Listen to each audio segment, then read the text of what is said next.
عباده الذين اصطفى أما بعد أعوذ بالله من الشيطان الرجيم بسم الله الرحمن الرحيم إن الله وملائكته يصلون على النبي يا أيها الذين آمنوا صلوا عليه وسلموا تسليما اللهم صل على سيدنا ونبينا وشفيعنا وحبيبنا ومولانا محمد صلى الله عليه وعلى آله وصحبه وبارك وسلم سبحان الله والحمد لله لا إله إلا الله لا إله إلا الله لا إله إلا الله محمد رسول الله আকাশের মালিক আল্লাহ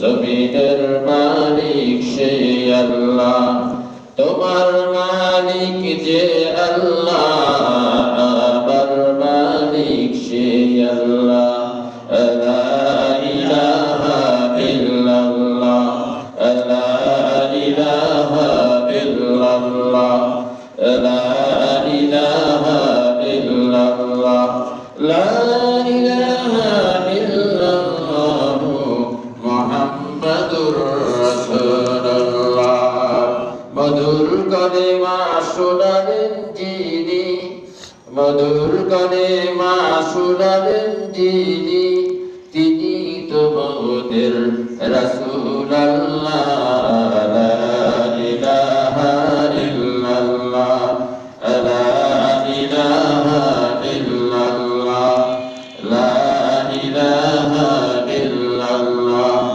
লা ইলাহা ইল্লাল্লাহ মুহাম্মাদুর রাসূলুল্লাহ সাল্লাল্লাহু আলাইহি ওয়াসাল্লাম আলহামদুলিল্লাহ আজকে জুমার দিবসে জুমার নামাজের জন্য আমরা যারা উপস্থিত হয়েছি আল্লাহ জাল্লা শাআনুহু যে আমাদেরকে তৌফিক দান করেছে সে মহান মাবুদের দরবারে আমরা শুকরিয়া দান আদায় করি সকলেই পড়ি আলহামদুলিল্লাহ আজকে নামাজের জন্য আমাদের ব্যস্ততা থাকা উচিত সর্বপ্রথমই আজকে জুমার দিনে সব কাজ বাদ দিয়ে কিন্তু জুমার নামাজের প্রতি গুরুত্ব দেওয়া মুসলমান হিসেবে আমাদের প্রতিটা মুসলমানের জন্য কিন্তু অত্যন্ত জরুরি বা কর্তব্য নামাজে আপনার অনেক ফায়দা আছে যেমন যারা নামাজ পড়তে আমরা এসেছি আগে ভাগে আর দেরিতে আসলে তাদের লাভ কি আর আগে ভাগে আসলে লাভ কি এটাই আমি বোঝাবো যে আগে ভাগে যখন আপনি আসলেন প্রতিটা মানুষ কিন্তু আমরা একটা না একটা ব্যবসার ভিতরে একটা কর্মস্থলে আসি না তো তার থেকে যদি মসজিদে আগে আসা হয় তাহলে হাদিস শরীফ প্রমাণ করে আপনার এই নামাজে আপনার সদকার সওয়াব আল্লাহ পাক দান করে দেয় সুবহানাল্লাহ দানের সওয়াব দান করে দেয় কেন দানের সওয়াব দান করলো যে আপনি মনে করেন একজন দোকানদার সে নামাজে দেরি করে আসলো 500 টাকা বেচা কিনা করলো আর আপনি একটু আগে আসলে এর জন্য আপনার 500 টাকা বেচা কিনা কম হওয়াতে কিন্তু ওই যে 500 টাকা সে বেশি ব্যস্ত আপনার এই 500 টাকা আগে আসলেন এর জন্য একটা সাপোজ উদাহরণ দিলাম যে এই 500 টাকা আল্লাহর রাস্তায় সদকা করলে যে সব দান করলে যে সব আল্লাহ পাক সেই সব আপনার আমলনামায় লিপিবদ্ধ করে দেবেন কথা বুঝতে পারছেন কথা ক্লিয়ার যে আপনি আগে আসলে দানের সব বেশি পাবেন যে পরে আসলো তার চেয়ে নামাজ হলো কিন্তু এজন্য আসলে আমরা এই জুমার নামাজে বাদ দিলাম এই বাজারের ভিতরে আরো দোকান আছে 240টা 39টা দোকান আছে এবং ভাষা দোকান আরো আছে এ নিয়ে 2-300 লোক দোকানদার হিসেবেই থাকে এর থেকে হিন্দুরা হয়তো আছে জন 50 বা 40 জন আছে তারপর যারা আছে এরা মুসলমান না এদের পরে নামাজ কি ফরজ হয় না এদের পরে আল্লাহর হুকুম নাই তারপরে ওই মুসলমানটি 12 বছরের বয়সে যে হুকুম এসেছে আপনার পরে আমরা যারা প্রথম কাতারে এসেছে মসজিদে গমন করছে আমার পরেও যে হুকুম এসেছে আপনার পরেও শরীয়ত সেই ব্যাপারে কম বেশি আছে নাকি আসলো না তাহলে তারা যে নামাজ আদায় করলো না এজন্য এই আপনার এই যে নামাজ আদায় করলো না এজন্য আল্লাহ রাব্বুল আলামিনের কাছে কি করতে হবে প্রতিটা ওয়াক্ত নামাজের জন্য প্রতিটা রাকাত নামাজের জন্য তারা যে ব্যবসা বাণিজ্য করে তারা কি জানে যে ব্যবসা বাণিজ্য যে আপনি মসজিদে গমন করে আপনি যদি তাসবিহ কিছু না পড়েন যদি 100 বার সুবহানাল্লাহ বলেন হাদিস প্রমাণ করে নবীর বংশের লোক 100 লোক আজাদ করে দিলে গোলামকে আজাদ করে দিলে সব সেই সব তার আমলনামায় লিপিবদ্ধ হয়ে যায় জোরে জোরে সুবহানাল্লাহ আর যদি 100 বার আলহামদুলিল্লাহ পড়ে তাহলে 100 ঘোড়া জিহাদের ময়দানে দান করে দিলে যে সওয়াব আল্লাহ রাব্বুল আলামিন সেই সওয়াব আপনাকে দান করে দেবে। এরপরে যদি 100 বার আলহামদুলিল্লাহ বলে তাহলে 100 উট হজের মৌসুমে যে কুরবানি করলে যে সওয়াব সে সওয়াব তার আমলনামায় লিপিবদ্ধ হয়ে যাবে। জোরে জোরে বলুন সুবহানাল্লাহ। এই এত বড় ব্যবসার কথা আল্লাহ রাব্বুল আলামিন জানিয়ে দিচ্ছে, কিন্তু আমরা তা নয়, 2-4 আনা 2-4 টাকা ব্যবসার জন্য কিন্তু আমরা হেলায় সময় কাটিয়ে দিচ্ছি, ঠিক কিনা? কিন্তু যদি বোঝো, যদি জ্ঞানী ওই ব্যক্তি যে বোঝে আল মাজরাত দুনিয়া আল আখিরা, এই দুনিয়া হলো আখিরাতের বাজার, এখানে বসে আপনি যা আমল করবেন ওখানে গেলে তা পাবেন। এখানকার যদি সবকিছু যদি চায় মানুষ, কিন্তু এখানে কম চায়। তার কারণ এটা তো দুদিনের দুনিয়া। আপনার যদি আজকে খবর হয়ে যায় এই পৃথিবীতে আপনি বেঁচে নেয়, তাহলে মনে রেখে দিন আপনার জন্য মাত্র 8 গজ কাপড় বরাদ্দ থাকবে, ঠিক কিনা? আপনার লক্ষ লক্ষ টাকা থাকবে, জায়গা জমি থাকবে, দালান বাড়ি থাকবে, কিছুই আপনার সঙ্গে হবে না, কিন্তু আপনার জন্য অতিরিক্ত বলে বরাদ্দ হবে 8 গজ কাপড়। এটাই নিয়ে আপনার কবরে বা 2টা বাস ছাড়া আর কিছু নয়, ঠিক কিনা? এত বাড়ি, এত গাড়ি, কিন্তু ওইখানে যেখানে চিরস্থায়, ওই চিরস্থায় যদি আমরা কিছু আমল করে যেতে পারি তাহলে সেটাই আমাদের কাজে আসবে, ঠিক কিনা? এই জগতে আপনি যতই কিছু করেন না কেন এটা কোনো কাজে আসবে না, এটা কাজে আসবে না। তাই দুনিয়ায় বেঁচে থাকার জন্য, দুনিয়ায় বেঁচে থাকার জন্য যতটুকু দরকার ততটুকু আনাফ, যথেষ্ট। এজন্য আল্লাহ রাব্বুল আলামিন বলছেন কি, ইয়া আইয়ুহাল্লাযীনা আমানু লা তুলহিকুম আমওয়ালুকুম ওয়ালা আওলাদুকুম আন যিকরিল্লাহ। ও ইমানদারেরা, ও মানুষেরা, ও আমার মানব জাতিরা, ও আমার ইমানদারেরা, তোমরা লা তুলহিকুম আমওয়ালুকুম ওয়ালা আওলাদুকুম আন যিকরিল্লাহ, তোমাদের এই পৃথিবীর নিয়ামত অর্থাৎ তোমার সন্তান সন্ততি, ধন সম্পদ, টাকা পয়সা যেন আমি আল্লাহর জিকির থেকে, আমি আল্লাহর স্মরণ থেকে যেন তোমাদেরকে গাফেল না রাখে, তোমাদেরকে যেন মাহরুম না রাখে। এর মোহতাজে করে তোমরা যেন এই দুনিয়াবি মোহনায় করে আমার স্মরণকে তোমরা ভুলে যেও না। কথাটা কার? কথাটা আমার বানানো কথা না আল্লাহর কথা? আল্লাহ রাব্বুল আলামিন বলছে দুনিয়ার কিছু দেখে তোমরা ভুলে যেও না, অর্থাৎ এগুলো ভুলে যেও না। তোমার সন্তান সন্ততি, আজকে তুমি টাকা পয়সা যে ইনকাম করো, তুমি কিন্তু করো তোমার সন্তানের জন্য। তোমার যে এমন এমন লোক আছে তার কাছে যে গচ্ছিত যে কয়টা টাকা আছে, এ দিয়ে তার 2-4-10 বছর যদি বেঁচে থাকে তাহলে খেয়ে যেতে পারবে, এরকম লোক আছে না? বহু আছে। কিন্তু তারপরে দাও, আরো দাও, আরো ইনকাম করি, আরো উপার্জন করি। উপার্জন করে শেষে কি হয়? শেষ পর্যন্ত একদিন দেখা যায় ও খেতেও পারে না। মনের আশা মনে রইলেও কিন্তু দুনিয়া থেকে চলে যায়, আশাকেও পূরণ করে যেতে পারে না।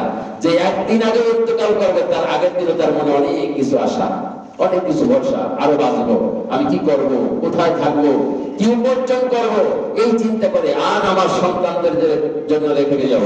তাহলে আপনার যদি ভালো সন্তান রেখে যান তাহলে মনে রাখবেন আপনার সন্তান যখন দুহাত তুলে আল্লাহর দরবারে বলবে রাব্বির হামহুমা কামা রাব্বায়ানি সগীরা, এই কথা যখন বলবে সঙ্গে সঙ্গে আল্লাহ রাব্বুল আলামিন আপনার কবরের ভিতরে জান্নাতের নূরের বিছানা বিছায়া দিবে।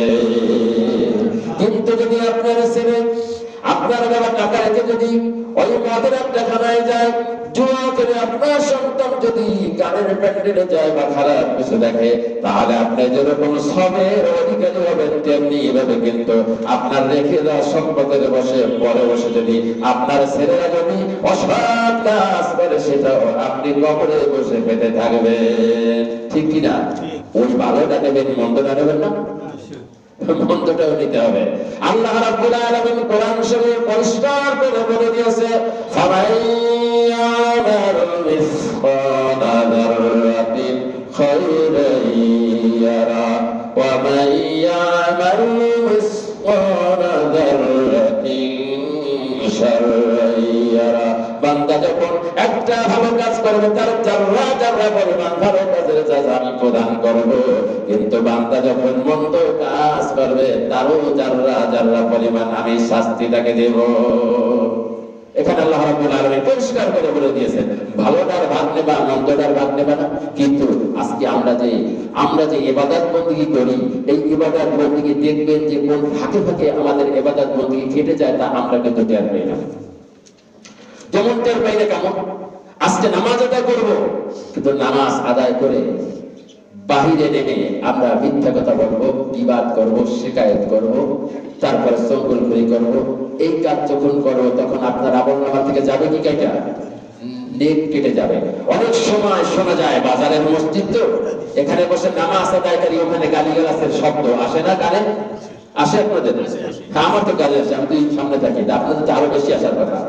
যেমন এমন অশ্লীল কথা, এমন এমন বাক্যগুলি কানে চলে আসে, তবে যে বাক্যগুলি বলতেছে আমাদের নামাজের যে ক্ষতি হবে তার চাইতে তার আমলনামা থেকে ক্ষতি বেশি হবে। অর্থাৎ একটা কটুর কথা বলবে, তার আমলনামা থেকে 10টা করে নেকি আল্লাহ কেটে দিবে। এটা কি সুবহানাল্লাহ? এটা কবে কি? নাউযুবিল্লাহ। কি বলবে? সব জায়গায় কি সুবহানাল্লাহ বলা যায়? সব জায়গায় যাই হোক, যে একটা নেকি কেটে যাবে তার আমলনামা থেকে। আর যদি আর কি হয়, 10টা বডি তার আমলনামায় লিপিবদ্ধ হয়ে যাবে। শুধু কি নেকি কাটবে? 10টা নেকি কেটে যাবে এবং 10টা বডি তার আমলনামায় গুনাহ লেখা হবে। তার ইজিক্যাল টু কত পিছনে পড়ে গেলেন? পিছনে পড়ে গেলেন না? ওখানে বসে আপনি যখন কটু বাক্য ব্যবহার করবেন, প্রতিটা কথার বদলে আপনার আমলনামা থেকে 10টি নেকি কেটে যাবে এবং 10টি নেকি 10টি বডি বসে যাবে। এরকম করে করে আপনার আমলনামা থেকে একদিন 0 পয়েন্টে চলে আসবে, কিন্তু আপনার আমলনামা যে সওয়াব করে কামাই করেছেন সব 0 পজিশনে চলে আসবে। অথচ দেখা যায় যে লোকটা গালি দিছে, এখন নামাজে আসেন, একদম বরাতের দিন আসবে, ঠিক কিনা? বরাতের দিন, সবে কদরের দিন বা রোজার দিন, তখন ঘন ঘন শ্রাপ ফালাইয়া আগে আগে মসজিদে ইফতারের দিন আসে, ঠিক কিনা? ওতে কিছুটা আল্লাহ আমলনামায় দেবে না? ওটাকে ধরে রাখতে হবে না, মওজুদ করে রাখতে হবে। কিন্তু মওজুদ চাইলে ওখানে বসে বসে, এই বাজারে 40টার মতো চার দোকান আছে প্রায়, ওখানে বসে বসে একজন আরেকজন আর গিবায়েত করে না? শিকায়েত করে, অমুক তমুক, এ ভালো না, সে ভালো না, নিজে যে ভালো না তা কয় না, নিজে যে ভালো না সমালোচনা করে, আত্মসমালোচনা করুন, সমালোচনা না করে নিজে ভালো না সেই দিকে তাকান। নিজে যে ভালো না এই দিকে যদি লক্ষ্য করে অপরের কথা আসে না। শয়তান করে কি জানেন? এর কাজ কি? এ তো ঘোষণা করেছে যে আল্লাহ রাব্বুল আলামিন ইন্নাহু লাকুম আদুউম মুবিন, তোমাদের কিন্তু শয়তান আল্লাহ জানিয়ে দিয়েছে প্রকাশ্য শত্রু। প্রকাশ্য শত্রুতা কিভাবে করবে? এইভাবেই করবে প্রকাশ্য শত্রুতা, যে তুই কি করবি, নামাজের ভিতরে ব্যাঘাত করবি, ওখানে বসে বড় বড় কথা বলবি, কিন্তু তুমি মুসলমান, এটা কি তোমার আকলে আসে না, বিবেকে আসে না? ওখানে বসে বসে বড় বড় কথা বলো দুনিয়াবি, কিন্তু এখানে নামাজ পড়তেছে এই লোকদেরকে তুমি ডিস্টার্ব করতেছো। যদি একটা সূরা কেরাতে যদি তোমার ভুলে যাওয়ার কথার দরুন আল্লাহ রাব্বুল আলামিনের সম্পূর্ণ নামাজের দায়ী তোমার হিসাব দিতে হবে। কথা বুঝতে পারছেন?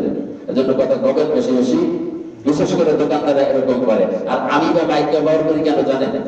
মাইক এখানে যেই লোক মুসল্লি হয়, মাইক অনেক সময় লাগেও না, তারপরে দিতে হয়, এই জন্য গাড়িগুলো ঠেটা ঠেটা করে শব্দ করে যায়, দেখা রুটি সিজদায় ব্যাঘাত হয় না? হয়েছে না? রমজান মাসে ওই পাশে আমার সালাম ফিরানো হয়ে গেছে, ও পাশে দেখা গেল যে এক রেখাত হয় না, এরকম হয়েছে। আমি সিজদায়, তারা সিজদায় হয়েছে, আমি উপরে উঠে দাঁড়িয়ে গেছি। এজন্য মাইক ব্যবহার করা হয়। মাইকের মানে অর্থাৎ গাড়ি বাজারের ভিতর তো, গাড়ির জন্য। কিন্তু বাজার এটা একটা নির্দিষ্ট জায়গা। আর এরপরেও আল্লাহ রাব্বুল আলামিন যেখানে নির্দিষ্ট জায়গা রেখেছে সেখানে উৎকৃষ্ট জায়গা রেখেছে, যেখানে খারাপ জায়গা রেখেছে ওখানে ভালো জায়গা রেখে দিয়েছে। যেখানে ভালো মানুষের আনাগোনা দেখবেন যে ওখানেই আবু জাহেলের বাড়ি, যেখানে নবীর আগমন ওখানে আবু জাহেলের আগমন, যেখানে নমরুদের আগমন সেখানে ইব্রাহিম আলাইহিস সালাম জাতির পিতার আগমন, ঠিক কিনা? যেখানে যত যে জায়গাটা খারাপ সেখানে তত জায়গা আবার ভালো। অনেকেই বলে বরিশালের লোক, আরে বরিশালিয়া, কিন্তু দেখবেন যে আল্লাহর ওলি যতগুলি আছে সব বরিশালের, ঠিক কিনা? কথা ওখানে ভালো লোকও আছে আবার খারাপও, সব জায়গায় আছে। এটা মিক্স, কিন্তু মক্কা শরীফেও আছে, আছে না? সব জায়গায় আছে। বাজার আমি বোঝাতে চেয়েছি খারাপ জায়গা, কিন্তু মনে রেখে দিয়ে এই বাজারে এসে যখন আপনি নামাজ আদায় করবেন, বাজারে এসে যখন মসজিদের দিকে আপনি তাকাবেন, যদি আপনি এই দোয়াটা পড়ে নিতে পারেন, আল্লাহুম্মা গফিরলি যুনুবি খাতায়া আমাদি পড়েন আল্লাহুম্মা গফিরলি যুনুবি খাতাই আমাদি আরেকবার পড়েন আল্লাহুম্মা গফিরলি যুনুবি খাতাই আমাদি। এই দোয়াটা যখন আপনি মসজিদের দিকে তাকাবেন আপনার 100 নেকি নয় 200 নেকি নয় 1000 নয় 2000 নয় 20 লক্ষ নেকি আপনার আমার আমলনামায় আল্লাহ বসায়া দিবে। জোরে জোরে বলেন সুবহানাল্লাহ। তাহলে খারাপ জায়গায় ভালো আছে কিনা? আছে, যদি আমরা ভালো ব্যবহার করি, ঠিক কিনা? সব জিনিসে আল্লাহ রাব্বুল আলামিন সব বিষয়ের পরে অধিক রেখেছেন। কিন্তু আমি যে বলছিলাম যে সূরা ইখলাস শরীফ পড়বেন, এক খতম সূরা ইখলাস শরীফ 3 বার পড়বেন, এক খতম কোরআন শরীফের সব আল্লাহ পাক দান করবেন। কথা কি সত্য না মিথ্যা? সত্য। কিন্তু এই সত্যটা কোন জায়গায়? এখন যদি নামাজ না পড়ে ওখানে যদি 3 বার কুলহুল্লাহ করেন সব কি পাবে? আচ্ছা, কোরআন শরীফ পড়তে জানেন না কিন্তু বাংলা মুখস্থ করছেন, ওই কুলহুল্লাহ পরিবার আছে, কিন্তু তাতে কি হবে? প্রথম কথা হলো যে এই সবগুলির যত সবের কথা বলা হয়েছে সব যোগ হবে যখনই আপনার ঈমান ঠিক হবে। ঈমান যখন ঠিক হবে, আযানের ধ্বনি প্রতিধ্বনি যখন শুনতে পাবেন আপনি বসে থাকতে পারবেন না, ওখানে মাস্করায় করতে পারবেন না, বাজারের ধ্বনি হাতে রাখতে পারবেন না। আপনি যখন আযানের ধ্বনি প্রতিধ্বনি যখন শুনতে পাবেন, ঈমান নামক স্থান যদি আপনার ভিতরে স্থান পেয়ে থাকে তাহলে সব কিছু বাদ দিয়ে আপনি মসজিদে নামাজের জন্য হাজির হয়ে যাবে। হাজির হয়ে বাবাজি এরপরে যদি আপনি যে কাজ করবেন আল্লাহ রাব্বুল আলামিন বলছে আমাকে মেনে যে কাজগুলি বান্দা করবে ওই কাজগুলিকে আমি আল্লাহ একটা একটা করে হিসাব করব না, এটাকে আমি হিসাব করব 10 গুণ করে। ধরে ধরে বলেন সুবহানাল্লাহ। শুধু তাই নয়, আমি বলেছিলাম যে আমাদের জীবনে আল্লাহ রাব্বুল আলামিন 10 গুণ বৃদ্ধির কথা বলে দিয়েছে। গত জুমায় বলেছি সূরা ফাতিহার ভিতরে কয়টা আয়াত? 7টি আয়াত, কয়টা শব্দ? 25টি শব্দ, 125টি হরফ আছে। যদি আপনি যে কোনো সময় যে কোনো জায়গায় তেলাওয়াত করেন ঈমান রেখে আল্লাহ রাব্বুল আলামিন 12050টি নেকি আপনার আমলনামায় বসায়া দিবে। কিন্তু যদি এই নামাজের ভিতরে যদি আপনি পড়েন 100 লক্ষ নেকি আপনার আমার আমলনামায় বসায়া দিবেন, কিন্তু ওখানে বসে আপনি কি ব্যবসা করবেন? দুনিয়ায় হয়তো 20-50 টাকাই লাভ করবেন, কিন্তু যেখানে আপনার শুরু আছে শেষ নাই ওই দিনের জন্য আপনি সময় ব্যয় করতে পারলেন না। আল্লাহ বলছে কপাল পোড়া মুসলমানেরা রে, আমি তোমাদেরকে কি বলে নাই এই দুনিয়ার সব টাকা পয়সা ধন সম্পদ স্ত্রী পুত্র এদের থেকে যেন আমি আল্লাহর স্মরণ থেকে যেন তোমাদেরকে ফেরায় রাখে না। আল্লাহ বলছে না? এবং তার পরবর্তী আয়াতে আল্লাহ রাব্বুল আলামিন বলে দিয়েছেন ওয়ানফিকু মিম্মা রাযাকনাকুম মিন ক্বাবলি আন ইয়াতিয়া আহাদাকুমুল মাউত। কথাটা কার? আল্লাহ। ওয়ানফিকু মিম্মা রাযাকনাকুম, তোমাকে যে রিজিক দিয়েছি আমি আল্লাহ, মিম্মা রাযাকনাকুম মিন ক্বাবলি আন ইয়াতিয়া আহাদাকুমুল মাউত, তোমার মৃত্যু আসার পূর্বে ওর থেকে এক অংশ তুমি আমার রাস্তায় খরচ করো। কথাটা কার? তোমাকে যে ধন সম্পদ দিয়েছি, যে রিজিক দিয়েছি, মিম্মা রাযাকনাকুম, তোমাকে যে রিজিক দিয়েছি এই রিজিক থেকে তুমি কিছু না কিছু তুমি আমার রাস্তায় খরচ করো। এখন এই দান করাটা কি ফরজ না সুন্নাত? এই আয়াতের ভিত্তিতে বলা হয় যে আল্লাহর হুকুম কি ফরজ না সুন্নাত? ফরজ। যে তোমাকে যা দিয়েছি তার থেকে তুমি একটা অংশ আমার রাস্তায় দাও। এখানে মিসকিনকে দেন, ফকিরকে দেন, মাদ্রাসায় দেন, মসজিদে দেন, যে আমার মসজিদে দিতে হবে এমন কোনো কথা না। কিন্তু আল্লাহ রাব্বুল আলামিন বলেন মিম্মা রাযাকনাকুম, তোমার রিজিক থেকে কিছুটা অংশ মসজিদে দাও। কিন্তু আমরা কি তা দেই? হ্যাঁ, আমরা দেই না। আমরা কি করি যে এখান থেকে ওই টাকার মসজিদে কিছু দেন, আমাকে কিছু জায়গা 10 টাকা আসছে, কিন্তু লোক নামাজ পড়ছিল কত? শতাধিক লোক নামাজ পড়েছে, কিন্তু হুকুমটা ছিল কার? আমি হুজুরের ছিল না সভাপতি সেক্রেটারি ছিল? কার হুকুম ছিল? আল্লাহর হুকুম ছিল। তোমাদেরকে যে রিজিক দান করেছি মিন ক্বাবলি আন ইয়াহদিয়া আহাদাকুমুল মাউত, তোমার মৃত্যু আসার পূর্বে তার থেকে তুমি দান করো। আল্লাহ বলছে কম যখন ইনকাম করো কম দাও, বেশি যখন ইনকাম করো বেশি দাও, কিন্তু দাও, দিতে হবে। এটা কে বলছে? মৃত্যু আসার পূর্বে। মৃত্যু কবে আসবে জানেন? কেউ আছে না? এটা গ্যারান্টি দিতে পারেন? কোনো এখন পর্যন্ত পৃথিবীতে কোনো যন্ত্রকে আবিষ্কার হয়েছে যে যন্ত্র দিলে তার কলমের ভিতরে ঢুকাই দিলে বা কবরে ঢুকাই দিলে বলে দিতে পারবে এই কদিন বাঁচবে? এমন কোন ডাক্তার কি আছে নাকি? এমন কোন হাসপাতাল আবিষ্কার হয়েছে? আল্লাহ রাব্বুল আলামিন বলছে এটা সম্পূর্ণ আমার হাতে। কখন বান্দা মৃত্যুবরণ করবে বান্দা জানে না রে, বান্দা জানে না। কিন্তু এজন্য আল্লাহ বলছে কিন্তু মৃত্যু আসার পূর্বে তোমরা তোমাদের রিজিক থেকে দান করো। এদিকে কথা বলবো প্রতিদিন দান করতে হবে। কি করতে হবে? প্রতিদিন দান করতে হবে। খাওয়া কি একত্র থেকে আলাদা করতে খাওয়া বাদ দেন? একদিন থেকে আর একদিন খাওয়া বাদ দেন না। দানটা সেরকম হবে না কেন আমাদের?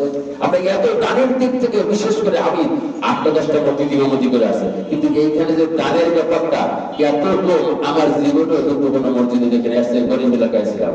এখন বলবেন যে আমার জায়গা থাকতে আমাদের কথা এরকম বদনাম করতেছে, এটা তো আমরা নিজেরা আমিও কিন্তু এলাকার লোক, ঠিক না? এই জন্য বলতেছি। কিন্তু কথাটা জমাবেন যে আমি কি দিচ্ছি, শুধু ইনকাম করতেছি আর পকেট ভরতেছি। কিন্তু আমরা 2 টাকা দান করতে আমার দ্বিধা সংকোচ। ওই একজন প্রফেসর বলছিল যে দানের কথা তো হুজুর ওয়াজ করতেছে, কিন্তু আমার মনে চাচ্ছে তো দান করতে, কিন্তু আমি দিতে পারি না। তাহলে কেন পারেন না? তাহলে একটা কাজ করেন, আমার 2টা হাত বাইটা দিয়ে পকেটে আটিয়ে দাঁড় নেন। তাহলে মন আছে কিন্তু দিতে পারে না। তো দিতে না দেওয়ার জন্য ব্যাকগ্রাউন্ডে কাজ করে কে? এই অর্থ সব জানেন না, তো অর্থ দিলে আপনি আমল করলে ঠিক না? ওয়াজ কিন্তু সবাই জানে। আর আমি কেন বলতেছি জানেন? আমি বলতেছি এই জন্য পাল্লি গুয়ানি হলো যে তুমি যা জানো তাই মানুষের কাছে প্রচার করো। হেদায়েতের মালিক কে? হ্যাঁ, আমি ওয়াজ করতে আমরা যদি না দেন আপনার পকেট থেকে বাইতেছি না দেবো? ওই লোকের দেওয়ার মন আছে কিন্তু সে দিতে পারতেছে না, কাজ করতেছে ব্যাকগ্রাউন্ডে কি শয়তান কাজ করতেছে। ওই আমাদের দেশে একজন নাজিম আলী তালুকদার ছিল, হুজুর ওয়াহাবুল সাহেব। সে একবার পথে ঘাটে ওয়াজ করতে গেছে, আমার কাছে গর্ব দিয়েছে যে ওয়াজ করতে গেলে ওই নাজিম আলী তালুকদার ওই জমির আইনে বসছে, অর্থাৎ ধানের মাঠে কেওয়া দিয়ে দিয়া কি চিন্তা দিতে এই জমিটা ওর ওই জমিটা ওর। এখন ওই জুপের পাশে বসছে, বসার পরে হুজুর যখন ওয়াজ করতেছে তখন বলতেছে সস্তার সময়, যে সময় জমির জিগা ছিল 30 টাকা 40 টাকা, সেই সময় বলতেছে যে 500 টাকার কথা উনি ডাক দিয়ে গেছে, হুজুর আমি 500 টাকা দেবো। তোমার নাম কি? তার নামে তো নাজিম আলী তালুকদার। আরেকজনকে বলছি তো টাকা দেবে না। এখন এই আপনারা এখন নগদ দিতে হবে, 60 টাকা একটু অপেক্ষা করেন, পাশেই বাড়ি দৌড়ে সিন্দুক করে 500 টাকা নিয়েছে।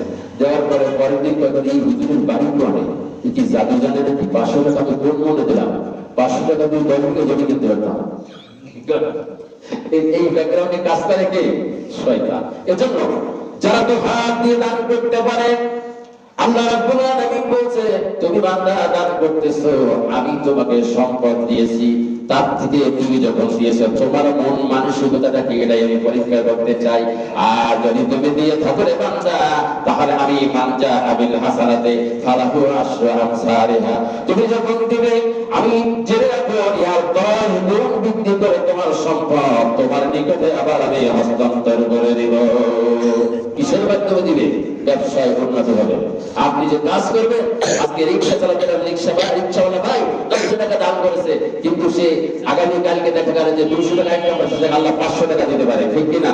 দিবে আল্লাহ রাব্বুল আলামিন ওসিলার মাধ্যমে, আবার বিয়েছে বিনা ওসিলা আল্লাহ দিতে পারে, পারেন না? আল্লাহ দিতে পারে। ওই সেদিন আমি পুকুরে নামছিলাম, এর আগে কয়েকদিন আগে পুকুরে আমি জাল ফাঁকাইছি, একটা জাল কিনেছি কিনে আমি থাপড়াচ্ছি, সারা পুকুর থাপড়ে আমার হাফসাই হয়ে গেছি, কিন্তু আমি মাছ ধরতে পারতেছি না। তারপরের দিন কি করলাম যে আজকে আমি বিসমিল্লাহ করে 1 টাকা দিয়েছি, 1 টাকা দিলে একটা 3টে রুই গেছে, 3টে রুই গাছ উঠছে। তাহলে এটা বরকতটা কিসের? আমার না বিসমিল্লাহর বরকত? বিসমিল্লাহর বরকত। এজন্য আমার আপনি দান করে যখন আপনি হালাল রুজির জন্য সহায় করবেন, আল্লাহ রাব্বুল আলামিন আপনাকে কি করবে? আপনাকে 10 গুণ রিজিক বৃদ্ধি করে দিবে সব দিক থেকে। এমন একটা আপনার সবথেকে সুস্থতা, হয়তো আপনি এমন হতে পারেন আরো ডায়রিয়ায় আপনি ভুগতে পারেন, অথবা আপনার ক্যান্সার হতে পারে, এমন একটা বড় রোগ হতে পারে যে রোগের জন্য আপনার বিষয় সম্পত্তি সবটুকু বিক্রি করে আপনার ডেড বডি হয়ে যায়, ঠিক কিনা? সব আপনার শেষ হয়ে যাবে, সব দেবেন স্কুলরা সিটি মেডিকেলে সংজ্ঞানিত দেবে, ওই ডাক্তারকে দেবে, কিন্তু দেওয়ার পরেও দেখা গেল একদিন অ্যাম্বুলেন্স দিয়ে আপনার দুয়ারে মৃত্যু ডেট আসবে। এটা কি করতে পারে কি আল্লাহ পারে না অন্য কেউ পারে? আল্লাহ রাব্বুল আলামিন। এর থেকে আপনি যখন দান করবেন as-safiyyu সাদাকাতুন বারা'ud দুনিয়া, যিনি যখন বেশি বেশি পরিমাণ দান করে আল্লাহ রাব্বুল আলামিন এমন কঠিন কঠিন বিমারি থেকে আল্লাহ হেফাজত করে না। কথা কি বুঝতে পারছেন? তখন যে কোথা থেকে আসে টাকা পয়সা, এই কিন্তু যে টাকা নাই কিন্তু কোথা থেকে আসে তা আর হিসাব করা যায় না। তখন জমি বন্ধক রাখে, দলিল বন্ধক রাখে, কত কিছু করে, বোর শোনা গায় না, সব দিয়ে তারপর বাঁচতেছে। আমরা চাই না? আচ্ছা লোকটা দেয় কি আল্লাহ? ওটা তো নাও তো দিতে পারত আল্লাহ। এগুলো কিসের বিনিময় দেয়? যে সদকায় পালা, দুনিয়ায় পালা মুসিবত সব কিন্তু আল্লাহ রাব্বুল আলামিন দুরুদ করে দেয় সদকার জন্য। তার কারণ দেখেন নবীদের দোয়া আল্লাহ রাব্বুল আলামিন তা কবুল না করে কোন দানকারীর দোয়াকে আল্লাহ কবুল করেছে। পড়েন না আপনারা? এই তো আমরা সব মাদ্রাসায় করেছিলাম, একদিকে জুন্নুন নামে একজন পাগল ছিল। হযরত মুসা নবীর আমলে মুসা আলাইহিস সালাম যখন যাচ্ছে, একটা লোকের একটা মহিলার কোনো ছেলে সন্তান হচ্ছে না, না হলে মুসা নবীর কাছে বলতেছে, মুসা ও মুসা গো, তুমি তো আল্লাহর সাথে পবিত্র পাহাড়ে কথা বলো, কিন্তু গিয়ে বলো যে আমাকে আল্লাহ রাব্বুল আলামিন একটা সন্তান ছেলে দেয় কিনা, আমার বাজেট আছে কিনা। গিয়ে আল্লাহর কাছে কথোপকথনের পরে শেষ পর্যন্ত বললে যে এক মহিলা আপনার কাছে শুনতে বলছে যে আপনার যার জন্য কোনো ছেলে সন্তান, কোনো সন্তান আদি বাজেট আছে কিনা। তখন আল্লাহ রাব্বুল আলামিন বলে দিলেন, বলে দিও সে মহিলাকে তার বাজেট নেই। আইয়া পথে আবার সেই বুড়ি দেখা হয়েছে, যেই মহিলার সাথে তোমার কোনো ছেলে সন্তান পাঠান নাই, যখন আর কি করবো, আল্লাহ পাকের পক্ষ থেকে যখন নেই, বলার কিছু আছে, করার কিছু আছে।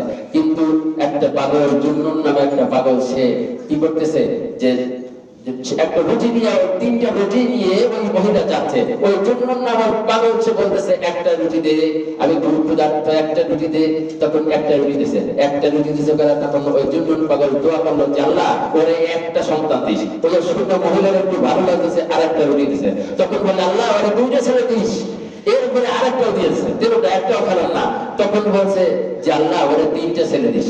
এরপর কিছুদিন পরে ওই পাগলের দোয়া আল্লাহ কবুল করে নিয়েছে, একটা সন্তান হয়েছে। এরপরে দুইটা হলো, তিনটা হলো। এখন মুসা নবী আবার যাচ্ছে, তবে এই মুসা নবী সঙ্গে কি তুমি যে বলছো তোমার আল্লাহ বলছে যে আমার কোনো ষোলো সন্তান নাই, এই যে আমার তিনটা ছেলে, আজকে নাম ধরে ডাকে সম্পর্কে তারা এক এক তিনটে করে, তাই তো আল্লাহ তো বলছিল আমার কাছে যে ছেলে সন্তান নাই, ছেলে সন্তান আসলে আমি সব আল্লাহর কাছে গিয়ে বলল আল্লাহ গো, তুমি যে বললা সেই মহিলার কোনো ছেলে সন্তান নাই, আবার ছেলে আসবে কোথা থেকে দিন, তুমি বললা, তুমি যে আবার বাচ্চা দিলে কেন? আল্লাহ রাব্বুল আলামিন ডাক দিয়ে বলে মুসা রে, সন্তান ছিল না, তার ভাগ্যে বলাতে ছিল না, কিন্তু আমার দিতে হয়েছে বাধ্য হয়ে। বলে এটা আবার কেমন দিতে হলো, কেন? এটা কি পরীক্ষা করতে চাও? তাহলে এই নাও থলিয়া, আর এই নাও একটা চাকু, আমি একটু আল্লাহ মানুষের গোশত খেতে চাই। এই কথা যখন বলে মুসা নবী এইবার ওই হাঁটতেছে, যেখানে যায় ব্যাগ লইয়া, থলি লইয়া, হাতে চাকু লইয়া, যে আল্লাহ একটু মানুষের গোশত খাইতে চাইছে, তোমরা কেউ দিবা। যার কাছে যায় সেই 2-3 হাত লাভ দিয়ে বসে চলে যায়, আল্লাহ খাইতেছে, আমার কাছে গোশত দেবো, কেউ দিল না। সামনে বেরিয়ে আসলো, তারিখ প্রমাণ করে পথ চলতে চলতে দেখতেছে পাহাড়ের পাড় থেকে, এই পাহাড়ের পদদেশ থেকে জুন্নুন নামক পাগল চলে যাচ্ছে। পাগলের কাছে গিয়ে বললে, ও পাগল রে, তুই কি রুটির কথা করি? একটা রুটিতে একটা ছেলের জন্য দুটো রুটি হলে দুটো ছেলে, তিনটা রুটি ওই ছেলে পেলের কথা বলিস না রে। এরপরে তুই কি আল্লাহ মাংস সেতে চেয়েছে, মানুষের গোশত সেটা একটু একটু গোশত দিবানি? তখন বলছে তোমার আল্লাহ মানুষের গোশত খেতে চেয়েছে, দাও না চাকুটা আমার শরীর থেকে তুমি গোশত কেটে নাও। তখন আল্লাহ কোন জায়গার গোশত খেতে চাইছে তাকে বলেছে না, তাহলে তুমি এখান থেকে নাও, এখান থেকে নাও, এখান থেকে নাও, এখান থেকে নাও, যত জায়গায় গোশত আছে প্রত্যেক জায়গা থেকে এক টুকরা টুকরা কেটে কেটে মুসা নবীর থলিয়ার ভিতরে ভরে দিয়েছে। সুবহানাল্লাহ। আশ্চর্যজনক কোন খবর শুনলে কি করবে? সুবহানাল্লাহ। এই যে কোন গোশত নিয়ে গেছে আল্লাহর কাছে, আল্লাহর কাছে যে বলতেছে যে আল্লাহ গোশত কোথায় পাইনি গোশত? বলে এই জুন্নুন নামে একটা পাগল পাহাড়ের পদদেশ থেকে আসছে তার কাছ থেকে। আচ্ছা তোমার কাছে তো গোশত ছিল, তুমিও তো দিতে পারতা, তুমি তো দিলে না। ওই জুন্নুন পাগল ওকে ওই রুটি দেখ, রুটি বা লালকা যে দোয়া করেছে, ওই জুন্নুন পাগলকে ওই মহিলা 3টি রুটি দান করেছে, আর 3টা রুটি খাইয়া জুন্নুন পাগল আমার কাছে দোয়া করেছে। আমি ওই জুন্নুন পাগলের দোয়া আমি ফেরাতে পারি না, আমি আল্লাহ একা করে 3টা সন্তান আমার বাজেট করতে হয়েছে। তাহলে দানে আপনার বিপদ কাটে না বিপদ আসে? দানে সবকিছু দান করবেন, সদকা করবেন, আপনার মন প্রশস্ত হবে, জান্নাতে আপনার দরজা করে দেবে। আল্লাহর রাসূল মদিনায় দাঁড়িয়ে বলছেন, আস-সাকিহু হাবিবুল্লাহ ওয়ালাউ কানা ফাসিকা, যিনি আমার রাস্তায় খরচ করবে, তিনি যদি ফাসিক হয়, তিনি আমার বন্ধু, তিনি আমার বন্ধু দানকারী আল্লাহ রাব্বুল আলামিন পছন্দ করেন। জোরে জোরে বলেন সুবহানাল্লাহ। আমরা যখন পকেটে হাত দিয়ে ওই মাগরিবের সময় দেরি করে যে আপনারা কিছু দিবে, কিন্তু দেখা যায় যে এই কোনো মসজিদে দেখি না, সব জায়গায় দেখেছি যে বহু টাকা ওঠে, আমাকে ওই যাবো 18 টাকা, 10 টাকা, 20 টাকা, 10 টাকা ওঠে। এই 10 টাকা যাইতে কতগুলো লোকে 1 টাকা দিলে, আমরা সবাই 1 টাকা 2 টাকা করে 5 টাকা করে আমরা দিতে পারবো না? ইনশাআল্লাহ আমরা দান করবো না? দেখবেন যে বরকত আসবে, আপনারা দান করবেন, সবাই দান করবেন, সবাই 2 টাকা 5 টাকা বাজারের পকেট সবসময় থাকে। এর থেকে যদি আপনি দেন, এই টাকাটা কিভাবে একদিন পাহাড় পাহাড় সমতুল্য কিয়ামতের দিন কঠিন মুসিবতের সময় আপনার আমার এই দানকে নাজাতের জড়িয়ে হয়ে যাবে। জোরে জোরে সুবহানাল্লাহ। আপনার অসুনে কিন্তু আমাদের দরকার আছে, ঠিক আছে? ওয়াজ কিন্তু আমরা জানি, আজকে আমরা জানি, ওই যে বলছিলাম প্রফেসর বলছেন হাত বাঁধতে পকেট দেওয়া, মন চায় না পকেট উঠে যেতে। তাহলে কি হয়েছে যে তার অন্তর্বাদের সত্য হয়ে গিয়েছে। আল্লাহ রাব্বুল আলামিন এই দানশীলতা মানুষের জীবনে মহৎ গুণ, এই উত্তম চরিত্র, আল্লাহ রাব্বুল আলামিন এই উত্তম চরিত্রে আমাদেরকে ভূষিত করুন। আল্লাহ আমাদেরকে তৌফিক দান করুন। আমিন। ওয়া আখিরু দাওয়ানা আলহামদুলিল্লাহি রাব্বিল আলামিন।